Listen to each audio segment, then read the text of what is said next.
Assalamualaikum, balik lagi sama saya Arnold, pelatih kesehatan mental. Kali ini kita mau ngomongin kesehatan mental yang untuk anak ya. Jadi banyak orang tua itu bingung bagaimana mengatasi anaknya tantrum. Tantrum itu apa? Tantrum adalah kondisi di mana anak jerit-jerit, teriak-teriak, histeris gitu ya, nangis, dan itu kadang ekstrim gitu ya, sampai terdengar banyak orang, tidak tahu tempat, tidak tahu waktu, di tempat yang ramai pun mereka melakukan itu kadang. Nah, perlu diketahui tantrum sendiri sebenarnya adalah penyakit yang bukan penyakit ya, suatu fenomena yang memang agak baru gitu bagi orang tua. Orang tua zaman dulu itu sering bilang nggak pernah kayak gini dulu itu. Kalaupun nangis jerit nggak kayak gini gitu.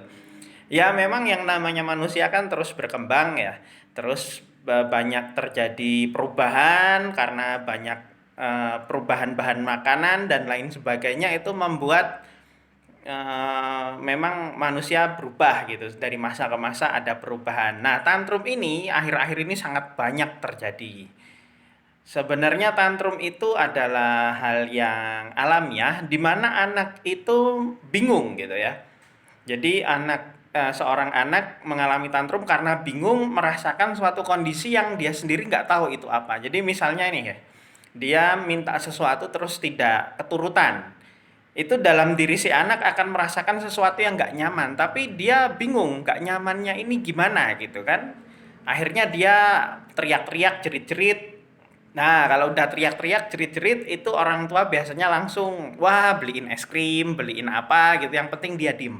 Nah, itu adalah tindakan yang mohon maaf ya, saya bukannya kasar, itu tindakan yang keliru ya. Dengan membelikan anak atau mengikuti apa maunya dia tidak bisa menguasai emosinya sendiri. Ingat ya, tantrum itu adalah kondisi di mana dia bingung.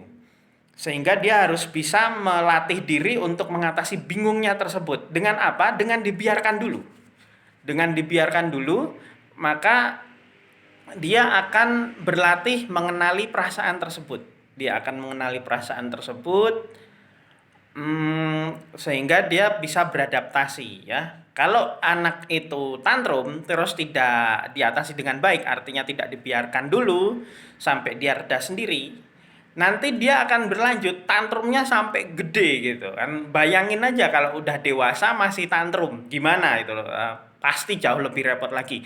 Maka dari itu bagaimana solusinya? Jadi ketika anak tantrum biarin dulu mengungkapkan, dia jerit-jerit, dia teriak-teriak, udah biarin dia untuk puas gitu kan.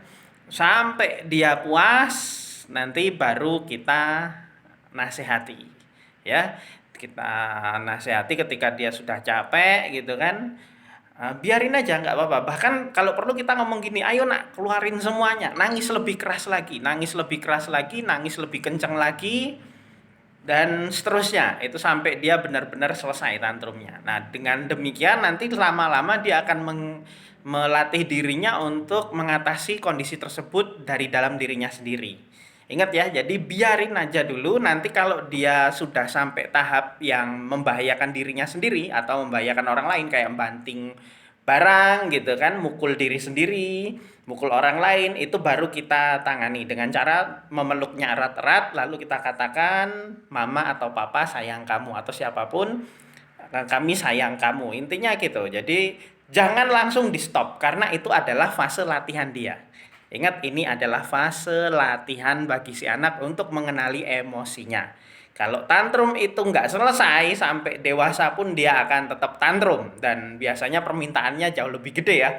Kami sering ketemu anak yang udah dewasa tantrum itu mintanya HP, motor gitu, ya, mobil bahkan ada. Kalau kecil kan masih enak ya, es krim, permen gitu. Kalau udah gede orang tua bakal jauh lebih kerepotan menanganinya. Tentu saja tantrum ini akan banyak sekali pertentangan ya antar pengasuh, mungkin orang tua, terus kakek nenek, ada pengasuh-pengasuh yang lain. Bagaimana kita mengkomunikasikannya? Tonton video selanjutnya. Nanti kita akan bahas lebih dalam tentang hal ini. Sekian dulu, sampai jumpa di video selanjutnya. Assalamualaikum.